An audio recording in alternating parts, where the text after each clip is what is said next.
Ikrimah berkata, aku kada melihat orang nang paling kurang akalnya daripada orang nang sudah tahu sifat nafsunya nang jahat.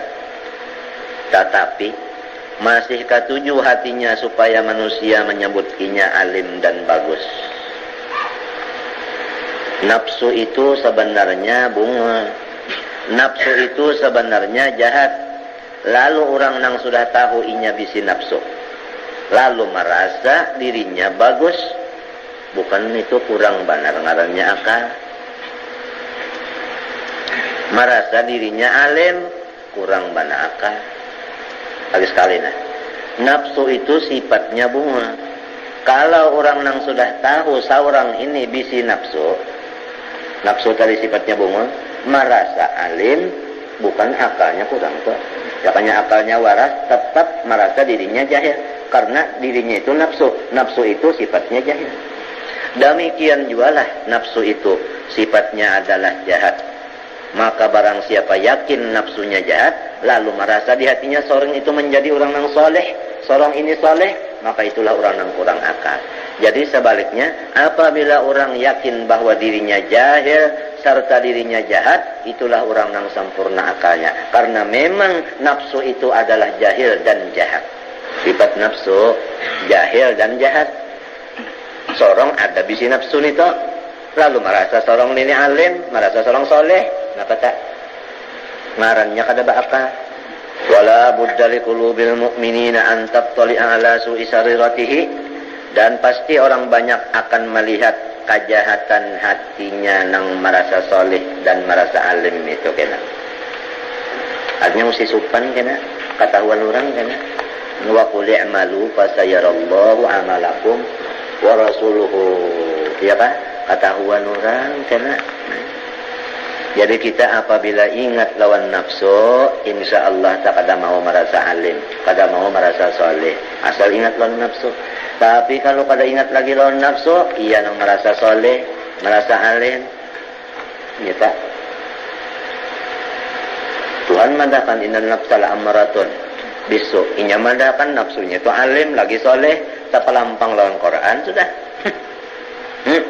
Nah, itu duduknya tak. Orang tenangnya nafsunya jahil, nafsunya jahat, lalu hendak jadi soleh, hendak jadi alim, maulah. Nafsu, maulah jadi alim. Nafsu, maulah baik. La ammaratun bisu, kata. Ya kah? Nah. Ini supaya sirinnya melajari kita adabnya. Kalau yang dibaca ini kan adab. Jadi membina akhlak manusia. Supaya manusia menjadi manusia. Jangan manusia menjadi binatang. Karena perbedaan antara manusia dengan binatang adalah akal. Maksud akal di sini yaitu akhlak. Kalau orang berakal mesti berakhlak. Jadi ini supaya kita menjadi orang yang berakhlak. Ya kalau berakal. Di mapa jalannya jangan mengaku diri seorang alim apalagi saleh. Ngaran surban ya benar tuan guru besar. Lilitannya apanya? Tahu lagi tunduknya apanya pula? Tahu lagi ya. Mas sudah hendak bersedekahan, tang ada aja pengoler. Yalah, Mbak Umul terasa panjang ya. Umul terasa panjang, iya aja.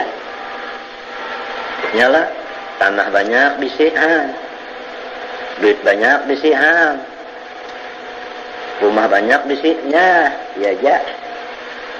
Halaluha hisab wa haramuha iqab. Lamun orang awak saawak, duit kada bisi, rumah kada bisi, tanah kada bisi. Kitab pun dibariakannya juga, lalu inya mati, paling nang ditakuni Tuhan dosanya. Nya bulik nih membawa dosa aja, ada ini mana dosa, mana harta, mana tanah, mana rumah, mana kitab. Apang kitab kada dibariakan? Mati. Mun kitab dibariakan, nah, seorang minjam lagi lan orang itu. Jadi men mati kan kita kada ada apa-apanya lagi. Tanah bang, bariakan lan di orang tanah, seorang umpat bang aja kena itu bedaas.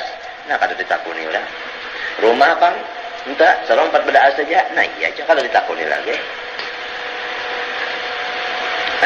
Halaluha hisabun wa haramuha iqabun. Mun ada jiwa nang riba dan sebagainya itu, nah itu kena tunggu pupuhannya neraka jahanam kena tuh. Lamun nang tadi lawas di padang mahsyarnya, lamun nang haram tenang halal tadi tapi banyak, ya lah lawas dah. Lamun nang haramnya neraka sudah itu. Biar halal juga tah, ya lawas di mana? Ya lawas di mana? Ada orang nang bisi tanah sekian panjangnya. Lalu bernama banyak bisi tanah. Sekali penghabisannya nang ini ada tulis untuk si Ano. Ini aku balikan untuk si Ano, untuk si Ano habis kada bisi sekalinya si Din. Nah, jadi namanya aja tapi sudah gitu orang berbagi nah. Jadi si Din mati kada bisi. Ada orang yang kayak itu. Nya memikirkan dirinya halaluhan ini kan apa? Hisab wa haramuha iqab.